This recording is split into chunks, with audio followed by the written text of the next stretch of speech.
Hey everyone, welcome to the live demo of V5 and also AMA, because we will be having an AMA afterwards.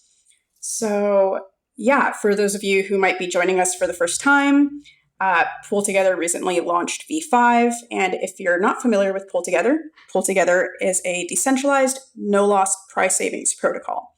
And with V5, there are all sorts of new features that we will be going over today.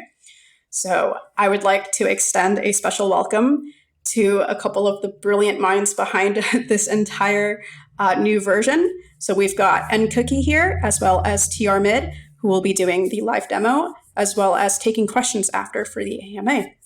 So yeah, welcome everyone. And without further ado, let's go ahead and do a deep dive of PoolTogether V5. And yeah, NCOOKIE, TRMID, the floor is yours. Thanks, Darby. I'd just like to introduce myself first. My name's Trevor, or TRMID, and I work as a protocol engineer for GenerationSoftware. And I joined about halfway through the whole Hyperstructure development process, but I got to work on a lot of cool parts of it, and happy to talk about all that with you today. And NCOOKIE is a front-end engineer at GenerationSoftware and developed pretty much all the apps that you'll see today.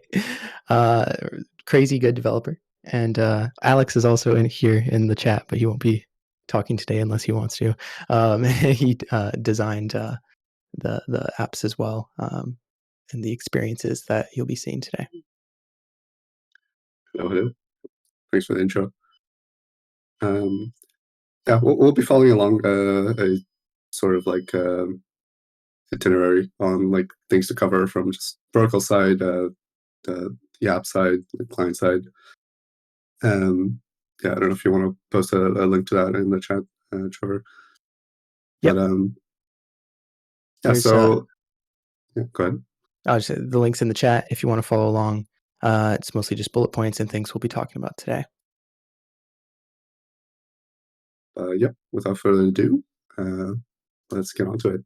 So I'll be sharing my screen, going over some of the basic stuff from the protocol and client side. So I'm sure you guys are familiar with this. This is the PoolTogether.com landing page. It goes over a little bit about what the protocol does, what it's being used for, and yeah, cover some basics. So, and feel free to interrupt me at any point, Trevor. Yeah, essentially, it's a protocol for saving and winning, for no loss savings. So essentially, you deposit any sort of token right now. Before, in previous versions, it was somewhat limited to what you could deposit, what kind of yield sources you could use. In V5, this was greatly expanded to support a lot more tokens, a lot more yield sources, basically in an unlimited manner. So once you're deposited, you have chances to win prizes, and you can withdraw at any time with no loss. So, and throughout this entire process, everything is kept as permissionless, as autonomous, as decentralized as possible. We'll get into what this means later on with a overview of how the hyperstructure works, which is what we're calling V5. But yeah, if you want to learn more about kind of the ideas behind the protocol, I know we have a really good launch article, but as well as what our mission is on this landing page and what you can do on top of the protocol itself, especially if you're a developer. There's a lot of things that you can build on top of the protocol, but we'll touch on some of those at a later point. Yeah, on this, go ahead. Sorry, before we go any further, I just wanted to ask, I see a lot of familiar faces here, but I also want to ask if is there anybody that is completely new to PoolTogether or new to V5? I'm just curious, but even if there isn't, we'll still be going over the basics today. Ah, nice. We do have a new one. Nice. Welcome. Welcome to PoolTogether. Hope make sure to ask any questions if you're confused about anything along this process, or if you want us to go into more detail about something. And yeah, hopefully we can show you what makes PoolTogether cool. On this landing page, we have a ton of links in this ecosystem tab, which are basically just everything that's built on top of the protocol so far. Obviously, things are always being built, but in this page, some things to highlight are basically the different interfaces that use the protocol. We've been trying to create a much bigger separation between protocol and apps in this release, in the sense that protocol is the thing that is built on chain, meant to be autonomous, permissionless. But a lot of apps can use different parts of the protocol, different features of the protocol, extend different functionality to users. And those can be in all sorts of apps, hosted by all sorts of individuals, companies, like that. So yeah, and here the two interfaces that have been built in the protocol right now are Kibana, which is created by GenerationSoftware, and PoolTime by a team of contributors here at PoolTogether. Both of these are great, extend different types of functionality from the protocol itself. But yeah, so if we go into use PoolTogether, it will also just point you to these for version 5.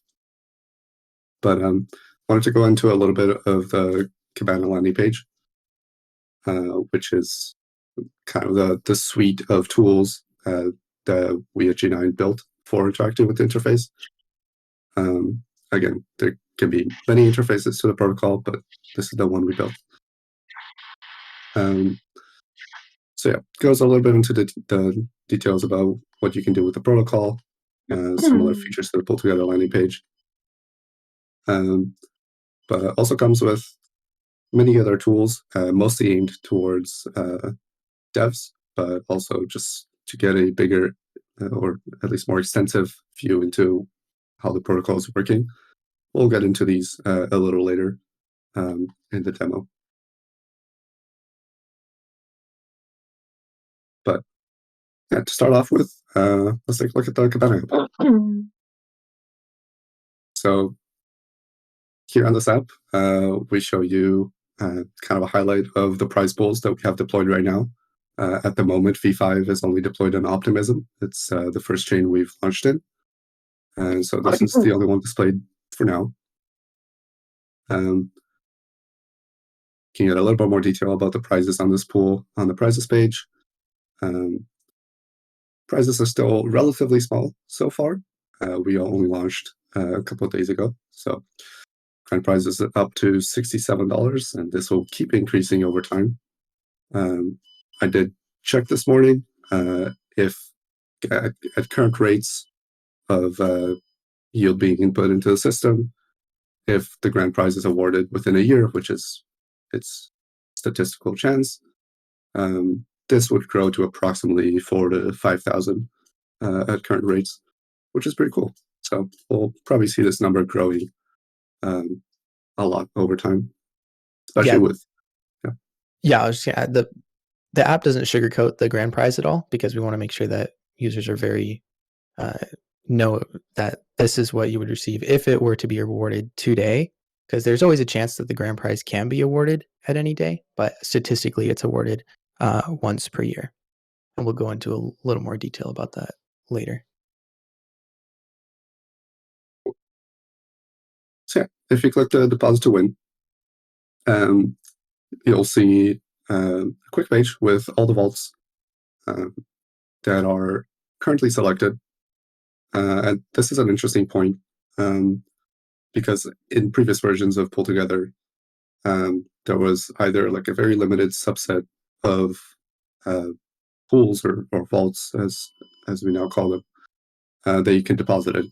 But now, since the system is basically entirely permissionless, there can be basically a limited number of vaults that participate in, for example, the Optimism prize pool. Because of that, there's a lot more emphasis on curation from interfaces. So different interfaces need to decide what are they okay with showing. There could be, vaults that are malicious in the same way that you can very easily create a Uniswap pool that trades a scam token. That is an issue in a lot of interfaces, and we have to choose how to deal with it. The way Kibana deals with it is we have the Kibana vault list, which includes vaults that we are very confident in sharing at this time. This includes the prize USDC, prize ETH, I guess. Different people have different ways of saying this. Or price DAI, and these are the three we are showing at the moment. But the app is perfectly able to include other vaults. We include this functionality with what we're calling vault lists, which are based on Uniswap token lists. So it's using the same standard, totally interchangeable between the two. And yeah, you can just input your own vault list in here. The app will populate it with even more vaults. We're looking forward to sharing a bunch more vault lists and creating different interfaces for people to share them. Yeah, if Chark, if you're commenting on the truck backing up, yeah, fire alarm testing, pretty annoying. Hope it's not too loud on your end. Also, if anyone has any questions as we're going through, feel free to interrupt us or ask them in chat. We're going to be going through a lot of different apps and experiences and some technical details as well today. So it's best if you just ask your questions as they come up so you don't forget about them. We're going to keep shifting gears throughout this presentation. Yeah, and on this interface, you can filter by tokens you have in your wallet. If maybe you're only looking for stablecoin vaults, stuff like that. Yeah, if I go to my account, this is the little test wallet I have set up. I don't have any deposits right now. We should probably fix that. So if I were to deposit into the USDC vault, for example, I might want to see a little bit more info about it first. You can click on it and it will show you a little bit more about it, including TVL, the amount it's contributed to the prize pool, which we'll explain a little bit more detail what this means exactly later on, but also the token that you should deposit. What is the prize token you'll get in your wallet once you deposit into this, and some extra information about where the yield is coming from. In this case, it's Aave v3 with a link to it right here. What are the most interesting stats though that we essentially created to display basically your odds of winning something in this vault is price power. We went through a bunch of iterations of this, and what we currently landed on is a mix of how much pool this vault has contributed over time.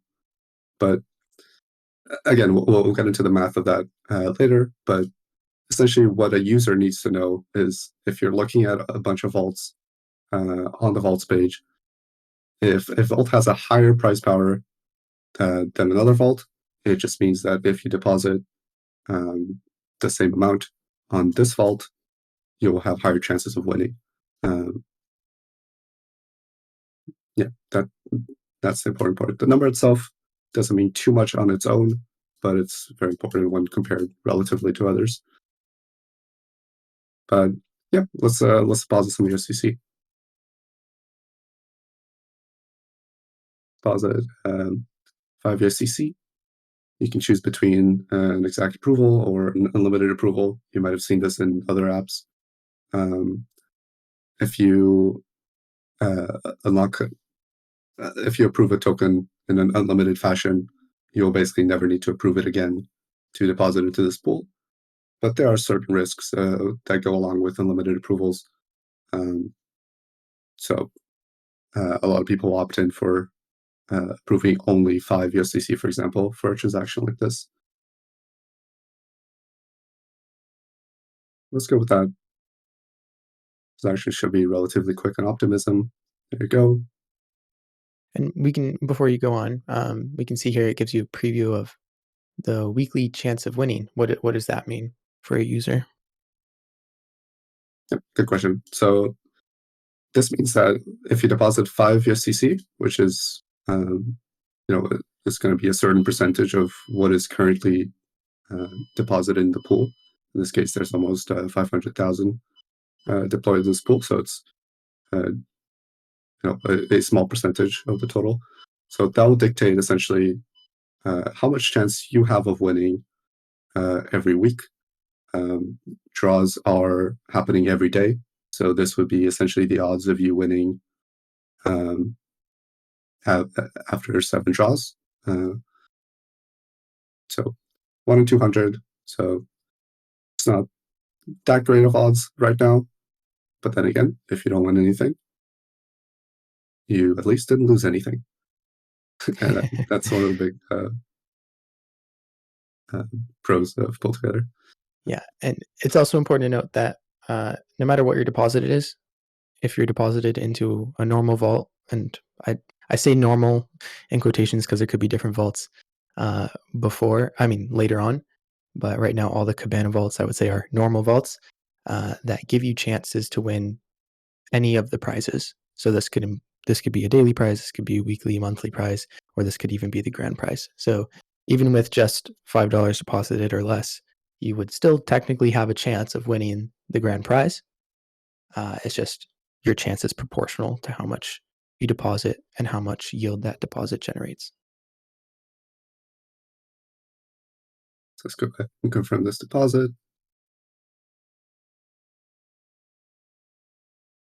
Go. I have some nice links if you want to see your transaction on your block explorer. Share on Twitter, share on Warpcast, hey, or just if you may account. So here I now have 5 USDC. This is the bridged version of USDC. We could definitely have another vault for native USDC, not that it's available in Optimism, but anyone could create that. Yeah, we now have a chance of winning future draws, and you can obviously withdraw your deposit fully at any time. You are not losing anything ever. This is 5 USDC when we put it in. This is going to be 5 USDC when we put it out. So what happens if I win? Am I notified of that, or what? How can I know if I win? So prices in V5 are a lot more autonomous than they were in V4. So in V4, if anyone remembers, you would need to claim your prizes. So you would need an interface or maybe a block explorer to check if you won, and if you won, you'd be able to claim it. In V5, we'll get into a little bit more how this works later, but prizes are claimed automatically for you. So different interfaces can have different ways of displaying this for you, but ultimately the prize will just be transferred to your wallet automatically without you needing to do anything.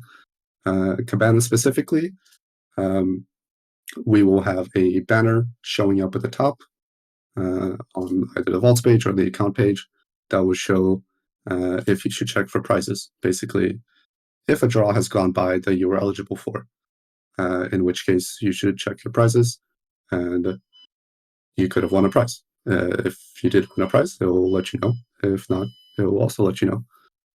And in the account page, your winnings will be displayed here as well. Awesome. I also highly recommend, if people in the audience haven't done this, you could set up a wallet like Xerion, for example, that does notifications. And on like Xerion, I'm just plugging this because this is what I use, but you can add a wallet to your watch list, and it doesn't even have to be imported to the app. and then it will notify you if any tokens have been sent to your wallet. And there should be lots of wallets that do this. I think Uniswap wallet does as well. So that could be your prize notification system. Since prizes are claimed automatically for you, you could just get a notification on your phone when that happens. And then you can also come and check Cabana to see more details. Yes. There's some examples of prizes won on the prizes page, right? That's correct. Yeah, I kind of glazed over this, but yeah.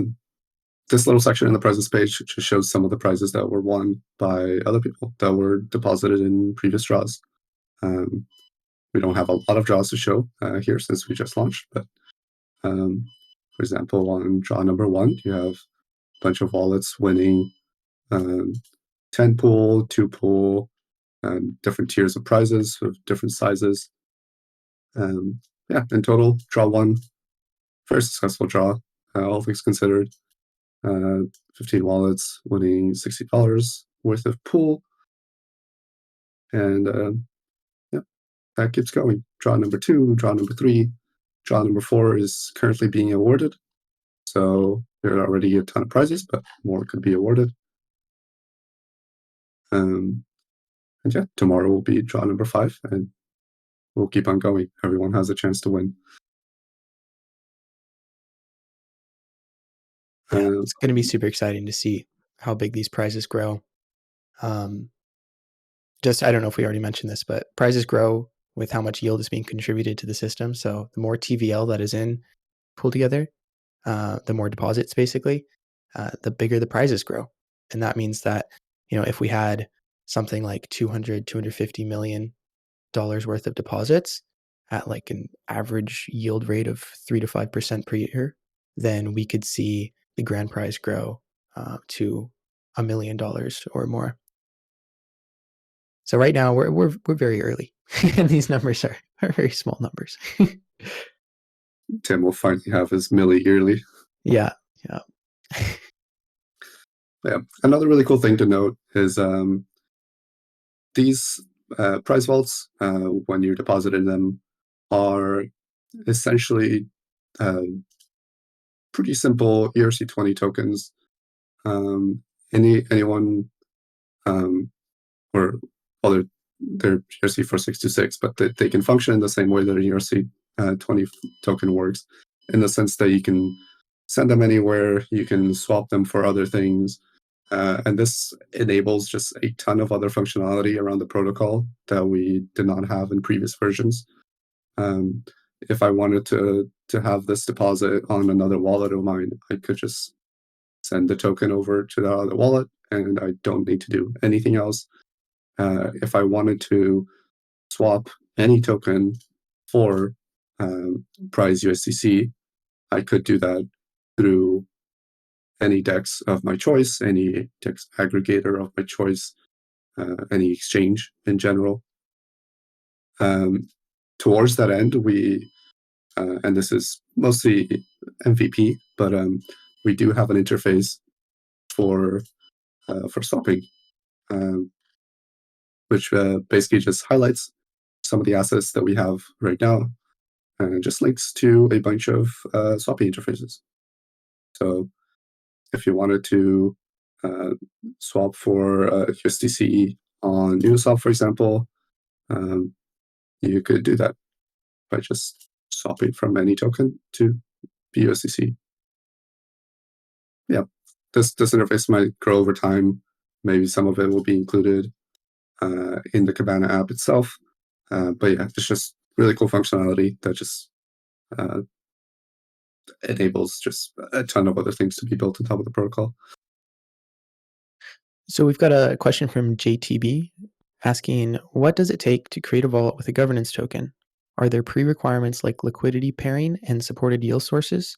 Thinking of ways to pull in communities based on governance tokens. Yeah, we'll talk a little bit more about vault creation later, but the TLDR is right now Cabana has Vault Factory that makes it very easy to wrap an ERC4626 vault Specifically, we've tested it and it's live with Aave wrapped vaults. So it's important to note that depending on the yield source, the vault may need to function differently. So I don't know if you have any specific kinds of governance token yield sources in mind, but you would have to, or whoever makes the vault would have to look into that yield source, make sure the vault wrapper will work with it. If it won't work with it, then they can design a brand new vault from the ground up. And then liquidity pairing, it it would it's definitely helpful to have, if I'm understanding this correctly, it's definitely helpful to have liquidity pairing of vault tokens with some other tokens so people can swap in and out of your vault instead of depositing and withdrawing. But that's going to be different on a case-by-case basis. And then Shark asks, how do you know it's not compatible? There's no easy answer to that. It's very much on a case-by-case basis. Different code acts has different requirements, and one vault may not function the same as another vault, or it may have different vulnerabilities. So it's always important to bring in some experts, audit the code, and make sure that everything is going to function as expected.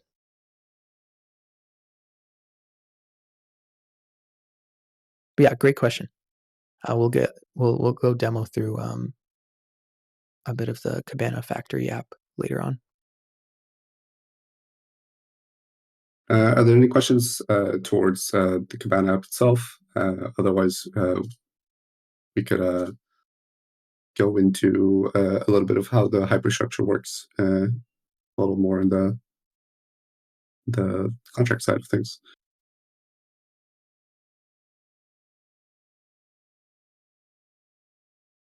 Yeah, one thing I don't think we mentioned, but is very important to mention, is that prizes are awarded in pool tokens.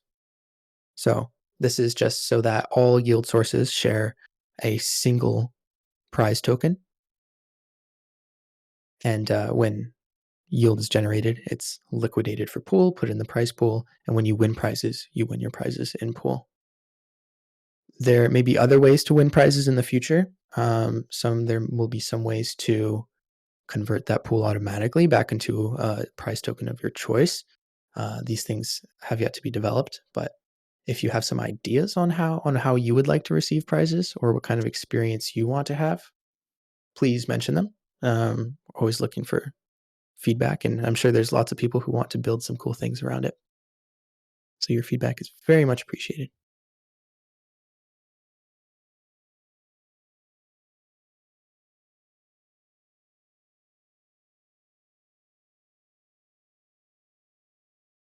Yeah, I'll keep an eye on chat if there's any more questions, but we can, oh, there's one question asking, curious why pool and not say USDC for prizes?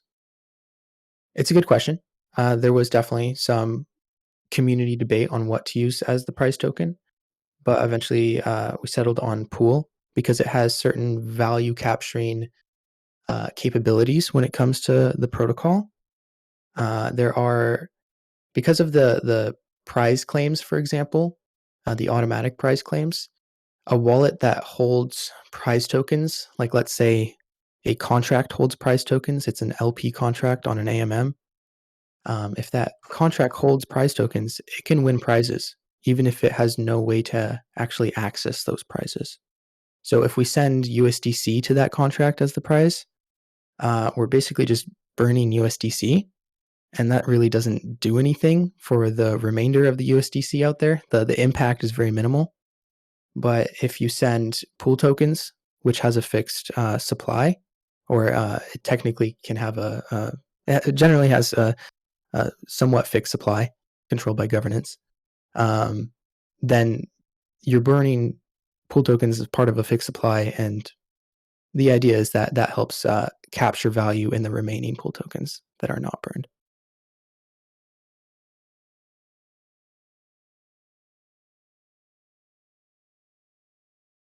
think this is a good point to start going over like a little bit about the hyperstructure, how it works. Would you like me to keep sharing screens and pop up the diagram, or? Yeah. So we have, I should repost that link as well because it's kind of buried. We have some bullet points that you can follow along with if you would like. We're going to get into a bit of technical detail here. So get your technical questions ready. Or your not technical ones. If you still have questions about the app, I'm happy to talk about it. Do you mind actually going to the HackMD link and we can start at the hyperstructure section? Sure, with it. Let's do this. Can you zoom in just a bit? A little more? Okay, I think that's good. Is that readable? Or is anyone on mobile and can't read that? Okay. So PoolTogether v5 is classified as a hyperstructure. A hyperstructure is a protocol that can run free and forever without maintenance, interruption, or intermediaries. This is a very important point because the previous versions of PoolTogether were not hyperstructures. Some parts of them, of the previous versions, depended on centralized intermediaries to keep the system ticking over every day. This would be, for example, the closing of draws. Although it's important to note that deposits and withdrawals were always permissionless and non-custodial, and this remains in v5. But v5 is a hyperstructure that will run free and forever with help from bots. The diagram you see here, the user is the little person on the top left. They deposit or withdraw into any vault of their choice. There could be vaults of many different assets. And then those vaults earn yield, which then get liquidated into pool tokens. And those pool tokens are contributed to the prize pool. And then every day a draw closes or a draw is awarded. And those prizes get distributed based off of RNG, random number generation, to the winners. And there's also bots that help at every step of the way here that are not illustrated on this diagram, but we'll talk a little bit more about. Just want to mention that this process of where you see pool being contributed to the prize pool, just to link back to the Cabana app, this is what's being displayed here as the 7-day prize pool contribution, for example. So this means that this vault specifically has contributed over the last 7 days 439 pool to the prize pool. So this is the value that's going into the prize pool right here in the diagram. Yeah. And we'll also go into more stats about that later when we get to analytics. But if you scroll down a bit to the awesome little Hayden tweet we have, this is a tweet from Hayden describing types of decentralization. He says, I view it as a tier list. Automate what you can. It just works is the best form of decentralization. Incentivize what you can't automate. Rational economic actors make the system work as intended. And govern what you can't incentivize. Broader distribution equals more decentralized. So taking these terms to heart and applying them to v5, we can go through what is automated in v5. Well, prizes are automated. The prize sizes, the number of prizes, and the prize odds all automatically change based off of how much TVL is in the system, how much yield is being generated, and gas prices on the network. So prizes will always be a healthy array of small prizes to big prizes with accurate odds for each of those prices based off of how much a user has deposited. And they will change automatically. There's no governing system that has to say, okay, we need to up the price size on this and lower the price size on this, or up the price odds or any of that. It's just automatically in the code of the hyperstructure. And that makes the system very hands-off. Some previous versions of PoolTogether had needed to be readjusted every so often by governance or executive teams to help make the prizes fair, but the hyperstructure is completely automatic. And also draw periods, those are automated. It's kind of a simple concept, but draws happen every day. There's no way to change that. Draws can technically be skipped if there's not enough TVL in the system, but that's a rare occurrence if the system has a healthy amount of TVL. There's new draw every day. The draw that is open is the one where you can. It's basically today's draw is the open draw, and then you have, after a day passes, that draw is then closed, and then once the RNG is provided, the random number is provided to award that draw. That draw is now called an awarded draw. And then after one more day passes, that draw is finalized, which means that no more claims can happen for prizes. Everything about that draw is finalized and lives forever on the blockchain. And then we can go down to what is incentivized. So these are things that couldn't entirely be automated, but are incentivized to allow anybody to push them along. So things like draws, when every draw needs some random number to award the prizes. This random number needs to be generated securely. Right now it's generated through Chainlink on Ethereum L1. And then that requires fees to generate that number. So we run an auction. The prize pool automatically runs an auction every single day. And that auction can be completed by anyone who starts that RNG request. And once that random number is ready, then another bot or person can come along and relay that number to the prize pool for another auction. So these are things that are automatically incentivized. And once the auction price reaches a payout that's greater than the cost to trigger these events, then people are incentivized to push those buttons. And that happens every single day. And then we have liquidations. Liquidations convert the yield from vaults into prizes and then contributes those to the prize pool. These are ongoing auctions every day as well. And bots or people are incentivized to liquidate that yield into prices once the profit that they'll get from it exceeds the gas they'll spend on the liquidation, for example. And then finally, we have claims, because claims are automatic now. We have auctions running for claims. So bots or people will go through and claim batches of prizes for others, and they'll take a small percentage of that prize to pay for the gas it took to claim. And all of these are completely open. They're completely permissionless. Anyone can create a bot to do these actions, or they can do them themselves through an interface. I think pooltime.app has a lot of cool interfaces available for people to do these things on their own without the use of a bot. And the idea is that since these things are open and they're incentivized, the market drives the prices of doing this down, and the system becomes more efficient over time. Yeah, Leighton just dropped a really cool link in chat on pooltime.app, which shows some more information about liquidations and how you can do it through an interface. Yeah, I also just want to answer a quick question from Leighton about just the draws closing 24 hours after opening.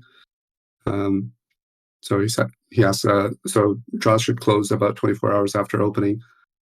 So if we go back to this this point of open, closed, awarded, finalized, essentially the aspect of this that is automated is that a draw will close exactly 24 hours after it is open, and it will be finalized exactly 24 hours after it is closed. So that's the automated portion of this, and then and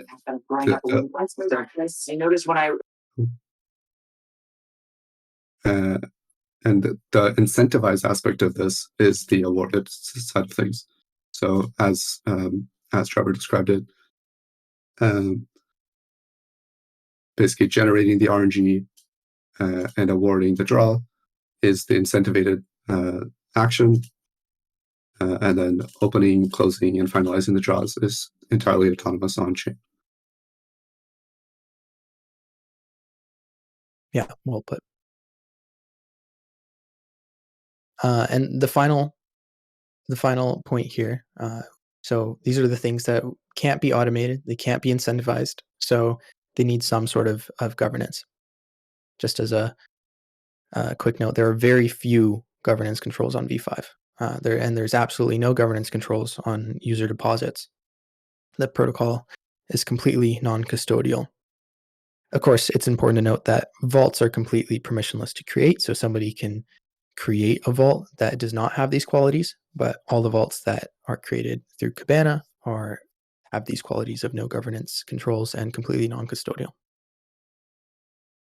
So what does governance do? Governance can swap out the RNG source. And this is important for now because it allows us to upgrade the RNG source to a more sustainable RNG source in the future. Like I said, right now we're using Chainlink. It's industry standard, works very well.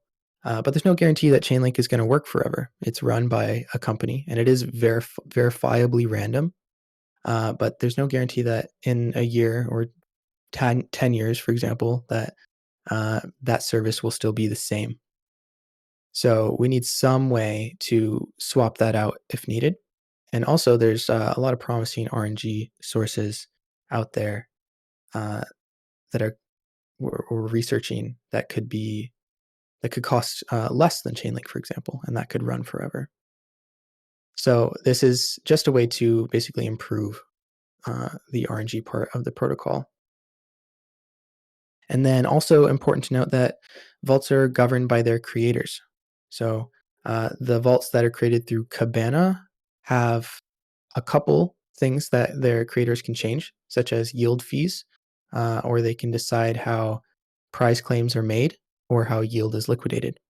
The ones made through the ones on the Kibana vault list have 0 yield fees, but other people can add yield fees to their vaults if it makes sense to do so. And then the creation of vaults is permissionless, allowing new vaults to be made to meet the needs and wants of depositors. So that's an important note that even though vaults are technically governed, since this is a permissionless thing, if the vaults that exist today aren't meeting the needs of the depositors, then that there is space for another entity or person to come in and create a vault that does meet those needs. Yeah. And just a comment on the yield fees.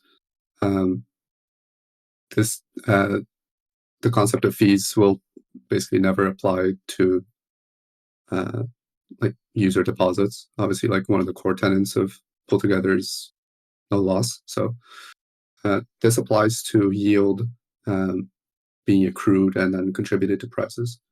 So a vault deployer could create a vault where maybe they're heavily promoting this vault and they want 2% of the yield to go to themselves.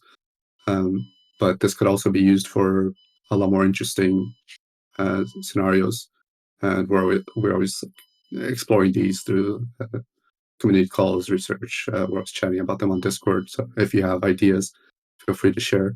But for example, you could direct 50% of the yield to a charity, like we've done in the past in other PoolTogether versions. Or you could set aside a percentage of the yield to not go to prizes and instead go through some other distribution mechanism. There's a lot of interesting things that can be done with this yield fee, and that's why it's there. It's not any fee that will be taken from users at deposit or anything like that.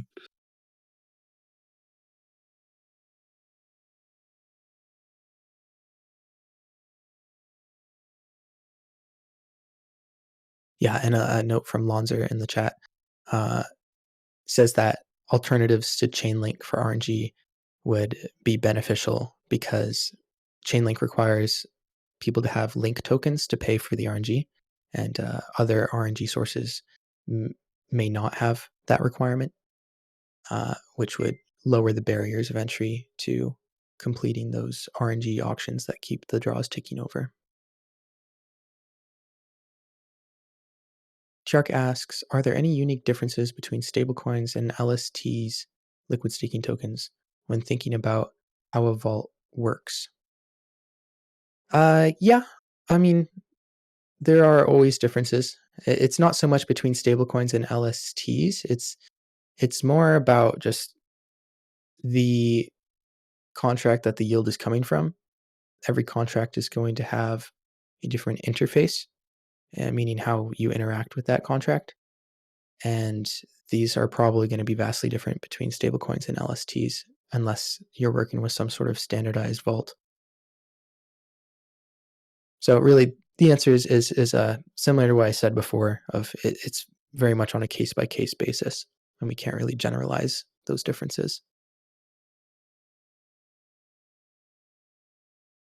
So then we can just scroll down here to the what are bots section. So we've been talking. I've dropped this word a lot in talking about the incentivized section of PoolTogether v5 Hyperstructure. Bots are what keep the system running.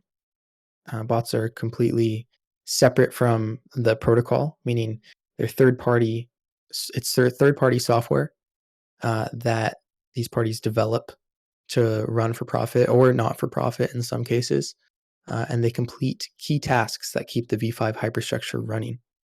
So any of you in chat right now or in the call, you can create a bot if you want to compete to complete draws, or if you want to compete to liquidate yield, or compete to make claims for users. You can create a bot that does that, and you can be a part of keeping v5 running. So like I said, 3 tasks that bots do: liquidations, RNG and relay auctions, and prize claims. And anyone can create and run a bot. There's no gatekeepers. It's completely permissionless. And the incentivized competition that comes from bots makes the protocol more efficient over time. If you want to get a head start into creating bots, there's some great videos from Chuck from GenerationSoftware. I don't have links to these, but maybe someone can take those up and put those in chat.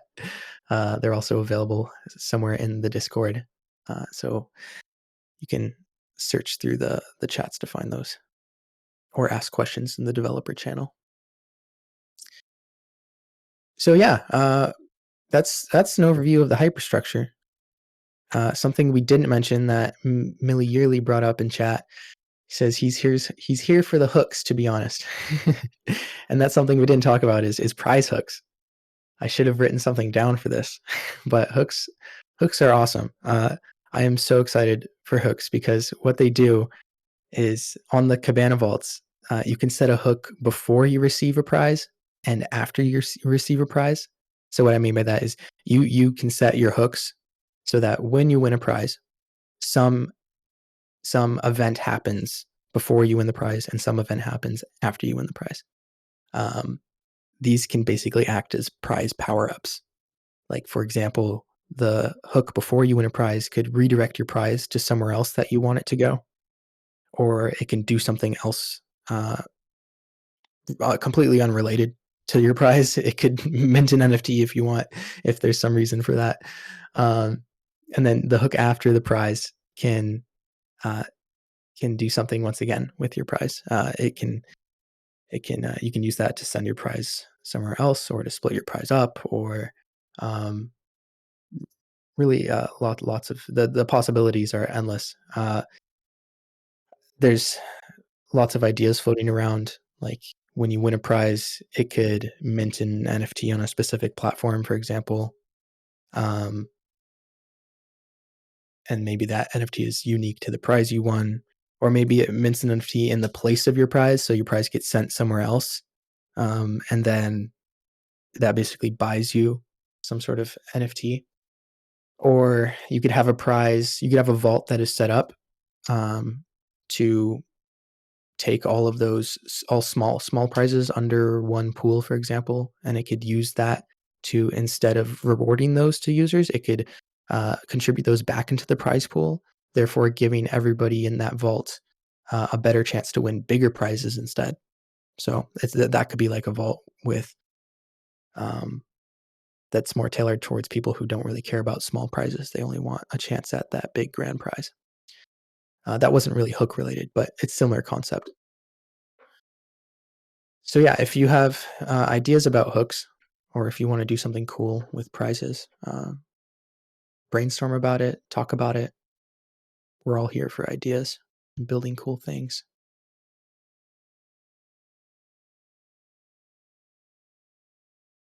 Speaking of building cool things, so other than the Kibana app itself, on the kind of Kibana suite of apps, we have a bunch of tools that kind of go alongside the protocol itself and just help with creating some of those aspects that are permissionless.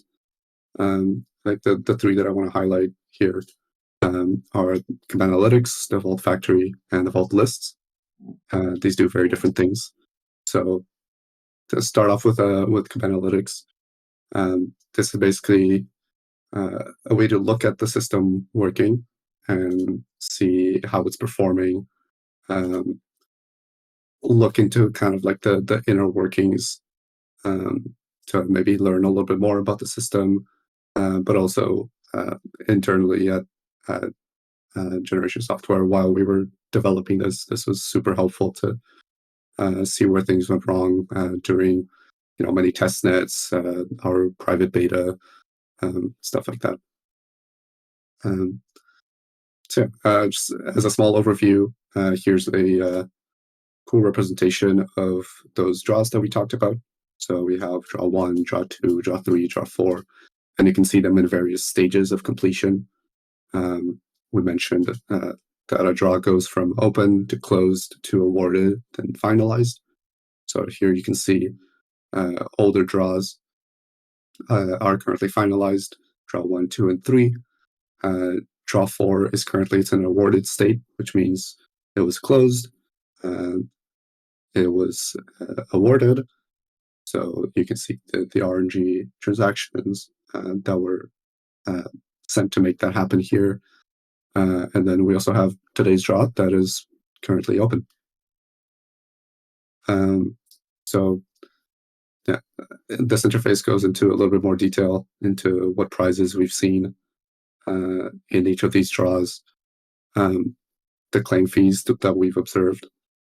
Basically, that small percentage of the prize that goes towards the person or bot or whoever makes that transaction to claim the prizes on behalf of users, as well as how efficient the system is being at liquidating the yield coming from vaults into pool and contributing them to the prize pool. We could even see some efficiencies above 100% here, which are basically bots being very generous, I guess. Basically a donation, yeah, to the prize pool. So that's good for depositors. And yeah, the reason we have RNG transactions split between two here is because as we are currently deployed on Optimism and we are using a source of RNG that is on Ethereum mainnet, we first generate that RNG and then we relay it over to the L2, which in this case is Optimism. So yeah, this interface is open. If anyone wants to take a look, you can get linked to the RNG transaction, the relay transactions on L1 and on L2. And you can easily see here how much was paid for each of these transactions.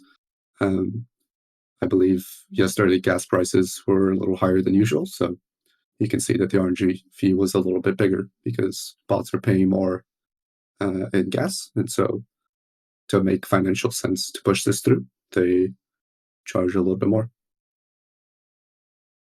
We have some nice charts showing these over time. The liquidations page show those liquidations happening from vaults to prize pool.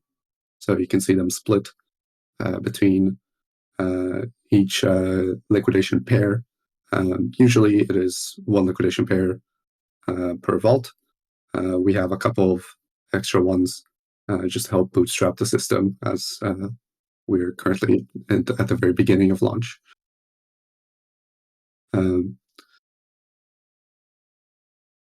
But yeah, you can see the venture transactions here, the average price that are being liquidated at, the percentage that are going to prizes, the amount that's spent on gas, how much is going to bots, etc.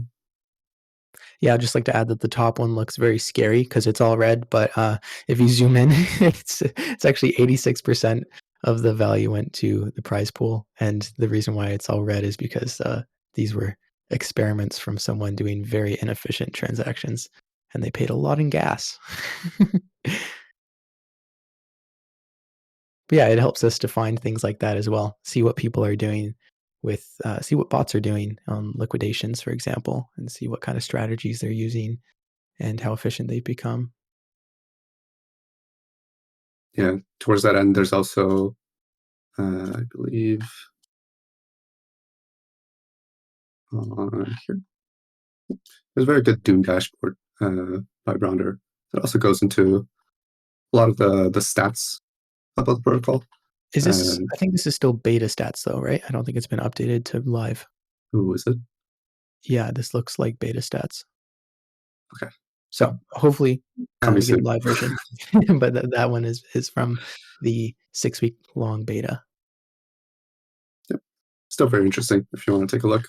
But yeah, we'll have a live version of this, hopefully. And yeah, so back to Kub Analytics. The prizes page goes into a little bit more detail about what prizes were awarded on each draw. So we can see here the different prize sizes, the amount that was claimed from each tier, as well as how much the fee was to claim it, how long it took to claim it, etc. One thing that I don't know how much detail you want to go into this, Trevor, but do you want to maybe explain what the canary tier is? Yeah. So earlier we mentioned that one of the autonomous things about the protocol is the prizes and the prize distribution, and how many prizes are distributed and how big those prizes are. So what the protocol does to automate that, it looks at the canary tier, and then the canary tier is a smaller prize than the third tier. You can see, and there weren't a lot of them claimed in draw 3, and that's because it's kind of at that threshold where it's not profitable for bots to claim those prizes, because the bots take a percentage of the prize, as what we see in the graph above and in the stats next to all these tiers. So since this prize was so small, the bots couldn't find a way to claim it and still make profit. So they're just left unclaimed, and that's intentional, because the system looks at how many of those were claimed versus how many it expected to be claimed. And if it meets a certain threshold, then the next draw will have one extra tier. Or alternatively, if tier 3 wasn't claimed, if enough of tier 3 prizes for that draw weren't claimed, then the number of tiers would shrink for the next draw. So we can see that here on the draws page that draw 1 started with 3 tiers, and then it had 100% canary tier claimed. So the next draw, it went up to 4 tiers, and that one had 81% canary tier claimed, which met the threshold requirements, and it went up to 5 tiers for the next one, and so on. So this will just continually adjust basically to match the gas prices of the network we're on. So if it's profitable for a bot to claim smaller prizes, then it will claim those smaller prizes for the users.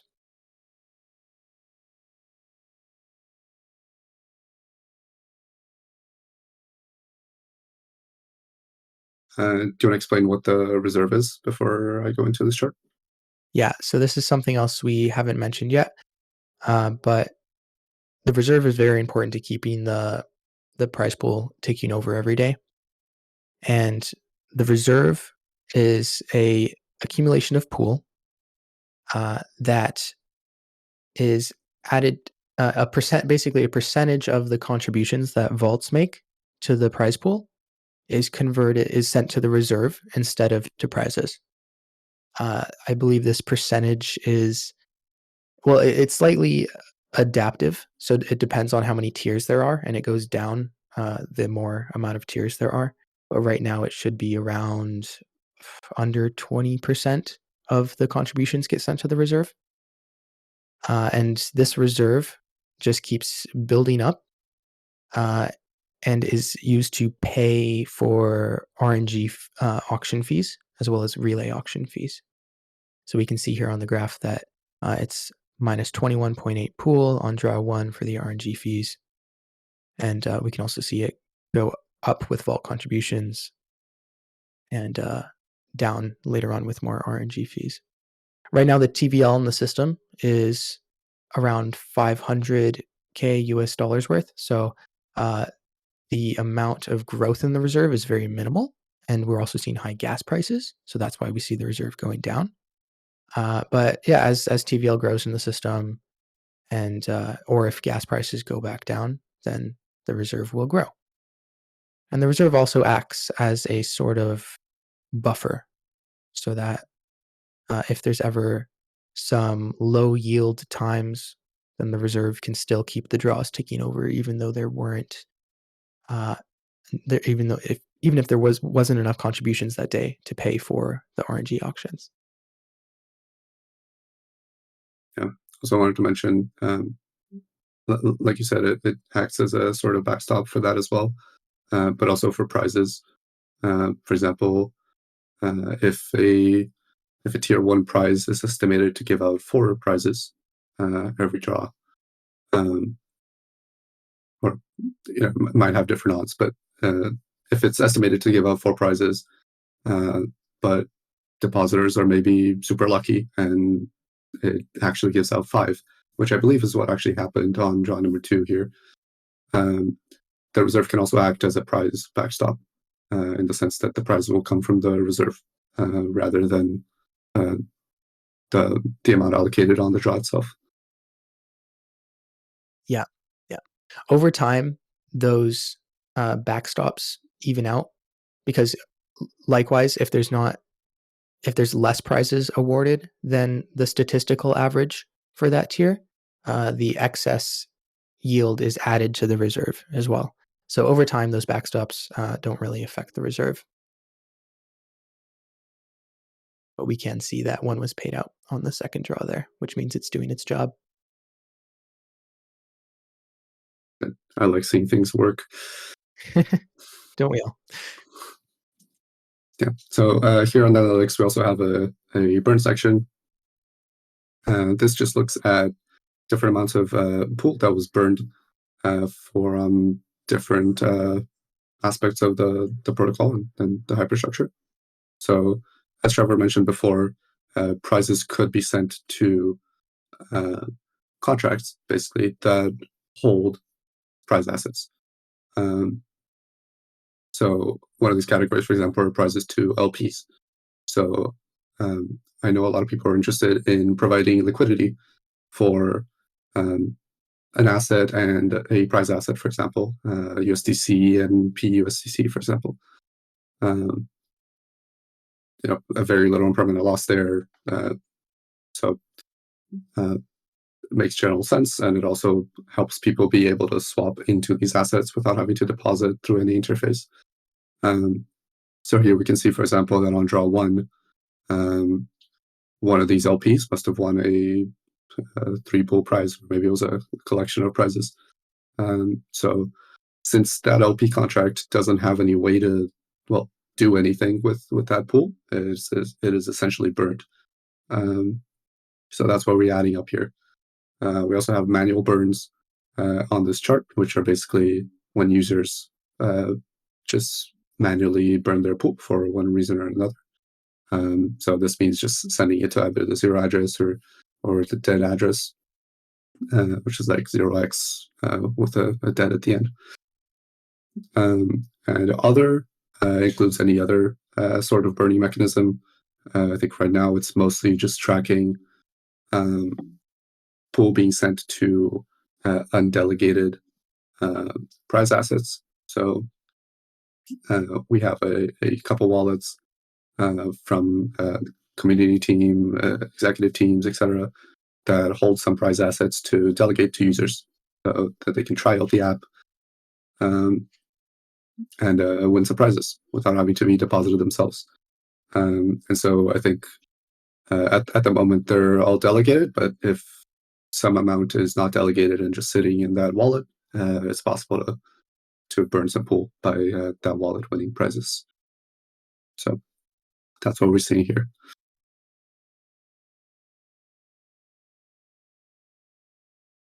Excellent. And just a reminder, if you have any questions at all, please interrupt us or post them in chat and we'll get to them. If you're confused about something or if you have a cool idea for something and you want to know where to start or anything else, ask away.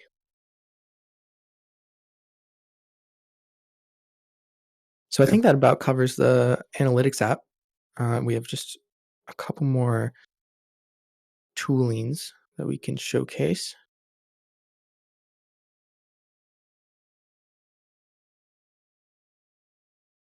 Yep. So this is the Cabana Factory, as it's described on the tools page. You can launch your own prize vaults. As we mentioned before, this is the permissionless aspect of creating new vaults for the protocol. So as a user, you should know that basically anyone can create a vault. So you should know what you're depositing into. Either verify the code yourself or trust whoever deployed this. And as a vault creator, you should do your best or your due diligence to make sure that it is working as it should, so that people don't lose anything on your vault. But if you do have a yield source, more specifically a ERC 4626 yield source, which is a standard that PoolTogether built its vaults around, you can choose to deploy a prize vault. And this interface makes it super easy to do so. So I was just select the network you want to deploy on, select your yield source, name, your address. Don't know if I have one super easy here, but I'll just use the same as this contract that's already deployed, just for display purposes. So here you can set the owner, the fee that you want to set for your vault, where this fee goes to. Vault name and symbol will be auto-populated. You can set a claimer, which is one of those things that was mentioned that a vault deployer has control over. The claimer, Trevor, you probably have a better description of this, but it basically determines how prizes are claimed within this vault. But go ahead. Yeah, it runs auctions every day to allow bots to claim prizes on behalf of users. Yeah, with that being said, deploying your vault is super easy, but obviously, determining if it works, if it's safe, if the underlying 466 yield source works as intended, hopefully is audited properly. That's all part of the job as a vault deployer. That if you're choosing to deploy a vault, you should take seriously. And after you deploy this vault, it will also ask you to set a liquidation pair, which is what handles the liquidations of your yield for a pool, so that it can then be contributed to the prize pool. And that can also be done through this interface.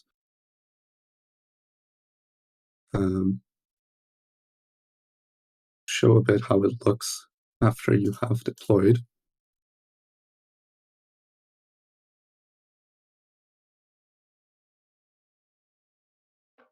Once you do have your vault deployed, it will show up here. Its address, its liquidation pair, its claimer. If there's anything wrong with it, it will let you know to complete that step. But it will be here. So this interface is just here to help you create your vaults. But then again, be careful with what you create. You're granted a lot of power. Use it wisely. Yeah, definitely more of a developer focused tool. And it's not expected for users to deploy their own vault. But the tooling is here if you to make it easy for anybody who wants to. And since we mentioned a lot about how curation is important in these interfaces,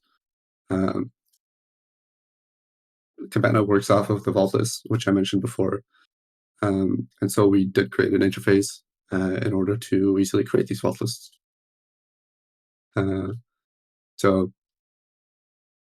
this interface allows you to essentially create a new vault list or edit an existing one. For demo purposes, I'll just create a new one. You can add a logo, keywords.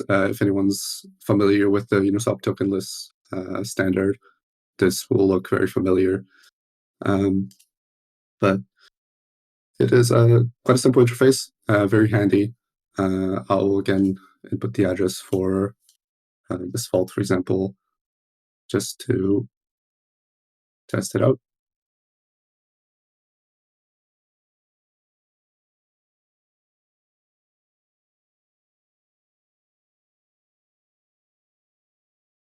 Yeah, so this is mainly if you want to curate a list of vaults that you want to share with people. If you have, if you are a master curator of vaults that have some things in common with each other, then you can share this list with people, and they can import it into Cabana.fi, and they can view those vaults in the interface. They can deposit and withdraw to those vaults. So this is also a tool as well for other protocols, for example, who create vaults based off of their yield sources. Then they can curate a vault list and share that with people interested in their protocol. So obviously a vault list with one vault isn't terribly useful, but for the purpose of this demo, let's just say this is the only vault I really trust and I want to share with people so that they can use on the Cabana interface or any other interface that takes in either vault lists or token lists, since they are interchangeable. So any site that functions off of Uniswap token lists, you can also input a vault list and it will work perfectly. But yeah, if you click preview, so here's what the list JSON looks like. And there's many ways to host this and share it with your friends or a community if you're a protocol. Obviously, these are just some of them, some little tutorials to help people get that going. But essentially, the vault list is just this little piece of code that is auto-generated for you throughout this app, and you can share it wherever you like. Yeah, pretty simple app.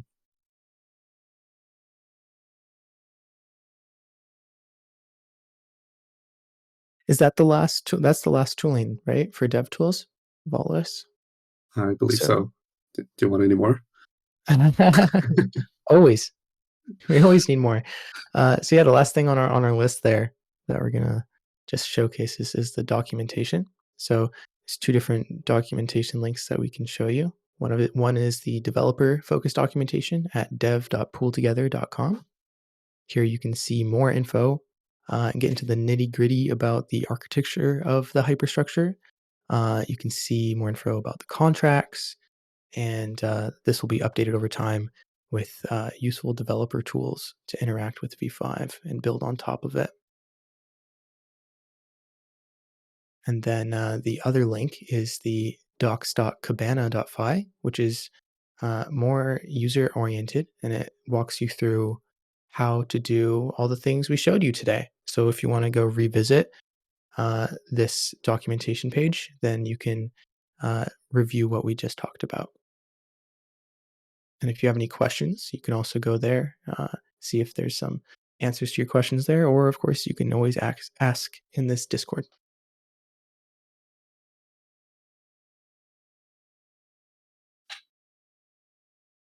Cool. So yeah, that's all we wanted to show you. But if you have questions about absolutely anything, we'll definitely reserve some time here for you to think up and ask those questions. Feel free to unmute yourself as well and ask away.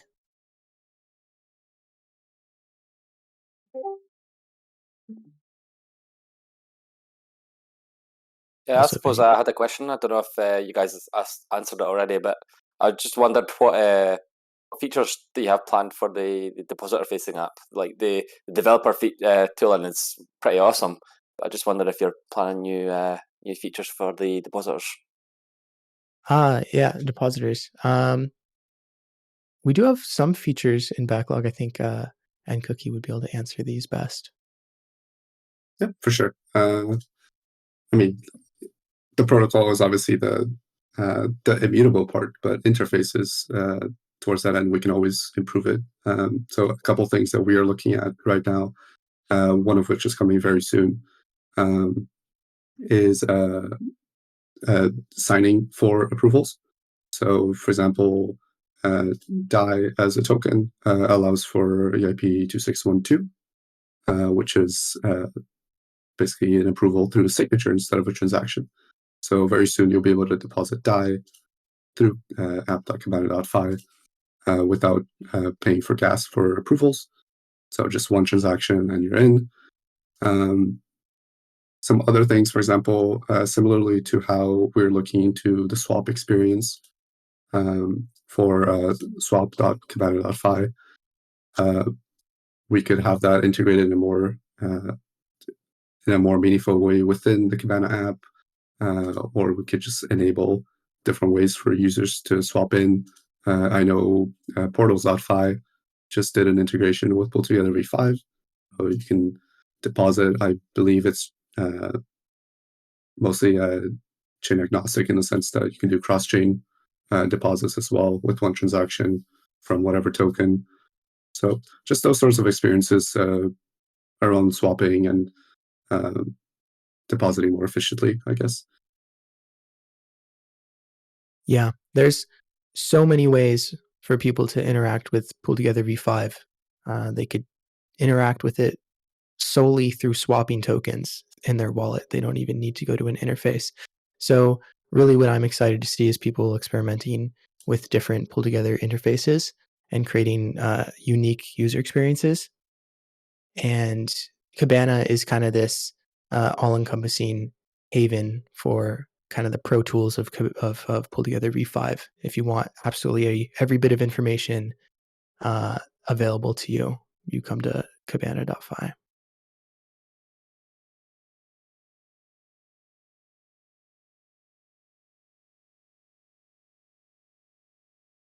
Yeah, McCool. Power user mode, definitely. I'll just add one other feature that we have coming. Hopefully this isn't like a secret or whatever, but is TWAB rewards. So, some way of distributing ERC20 tokens to depositors, kind of along the way that Optimism or OP was distributed in V4. So I think that's something that we're working towards now and should be coming in the next couple months.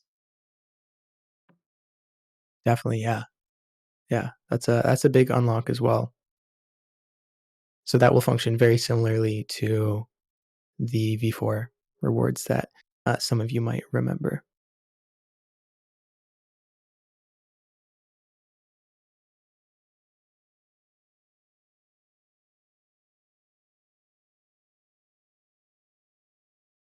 Yeah, is there anybody in chat who's looking to build something on PoolTogether and you have questions about where to get started? Maybe you want to make some hooks for users to use on their vaults, or maybe you want to create a unique vault experience. maybe you want to create a new UI. If you have any sort of questions around that, definitely use this opportunity. We have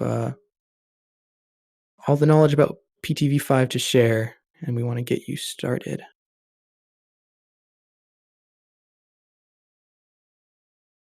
Yeah, in the meantime, what else can we talk about? I do know there's a hook idea that I didn't get to mention earlier, where there's lots of things you could do with your prizes with hooks, and one of those things could be if you receive a prize and it's a small prize and you don't really, it doesn't really make an emotional difference in your life, then you might want to send that to a cause where it can make a difference. And something that would be really cool to see is a hook that sends small prizes to, let's say, public goods funding or a charity. That way you can save, you can have a chance to win big prizes, and you can contribute small prizes to a cause of your choice. I do have a question about hooks. Welcome, Chair. Hey, yeah, thanks. When someone wants to get started building hooks, where do they start? Is there like a library for it with a template that explains how it works? And after that, I have another question building on that. Okay. Yes, I think we'll add more documentation on this as time goes on. But right now, if you want to get started in hooks, the best place would be to ask in the developer channel and also look at the Vault contracts for V5 because they plug right into vaults.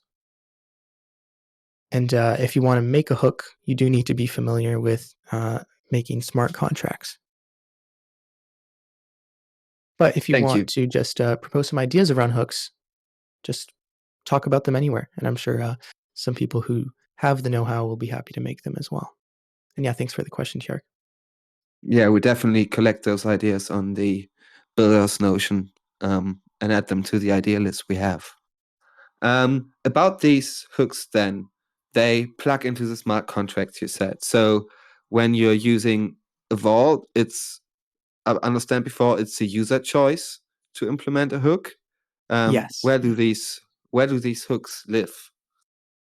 If that makes sense. Are they does someone have to submit them to the GenerationSoftware GitHub, or where are they based in the internet on the blockchain? That's a great question. Yeah, so hooks are completely permissionless as well. A user can set whatever hooks they want. But we don't really have a way to demo this because there haven't been any development of hooks yet. But what I envision is an interface will say, hey, do you want this power up on your vault? Do you want to be able to do this with your prize? And then they'll have a button there that says, enable this hook. And the user will click that button and it'll propose them to sign a transaction that sets the hook on their vault. So that experience can be implemented in many different ways, but that's one way that it can happen. And so you'd have like a hook library, a power up menu, as you say it. You could have something like that, which would be very fun to just go to and see all the different power-ups that you want to enable on your prizes. This essentially like automate, say for example, donation to get congrats and stuff like that. Are you saying it's hooks are only good for that sort of thing? No, I'm saying could it enable that kind of thing? Like I'm trying to understand what a hook could enable. So you could basically automate donations to different services, or even like a subscription to a service, right? Like you could use your PoolTogether prize to subscribe to, I don't know, Warpcast or something like that, because Warpcast has a subscription now, right? So if you could automate the purchase of your Warpcast subscription, that could be a thing. Yeah, absolutely. The possibilities, like you mentioned, are nearly endless. You just need someone to build that kind of hook, and you can make it happen.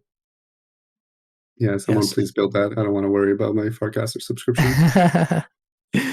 Yeah, send all my small prizes to my subscription. you look at it in like a year and you have, I don't know, 5,000 years of Warpcast subscription time. Yeah, I basically have to use Warpcast at that point for the rest of my life. And also, I'm just going to put this out there. Puller up. Pooler up. It's a little bit of a stretch.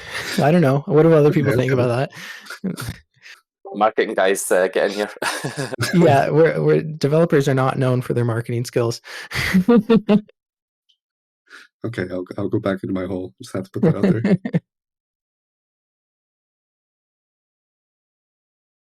But yeah, super excited to see what people come up with. I'm always available, as well as the other developers, to answer questions in the developers channel. So if you have any ideas or questions, just shoot them in there, and we can talk about it. Yeah, and we're definitely always working on docs. Now that we're live, we have a lot more time to start fleshing these out. So yeah, if anything's missing, let us know. Talk about it in the devs chat, or just general, or any chat at all. And yeah, we'll pick up on it. Try to work on it. Yeah. So we've. Sorry, is there any more questions? If there's not, then it's been a good time. We've been here for an hour and a half, so it's probably good to wrap it up. Don't want to keep this going forever. Yeah. But yeah, That was great, you guys. Thank you so much for this awesome demo. So yes, this has been recorded and it will be uploaded, as soon as possible, basically. I'm going to send this to Denisio and let him do his thing. So yeah, this will be up on the PoolTogether community YouTube channel. Cool. All right. Thank awesome. you, everyone. Yeah, thank you, everybody. Trevor. Thank you, NCOOKIE. Thanks, guys.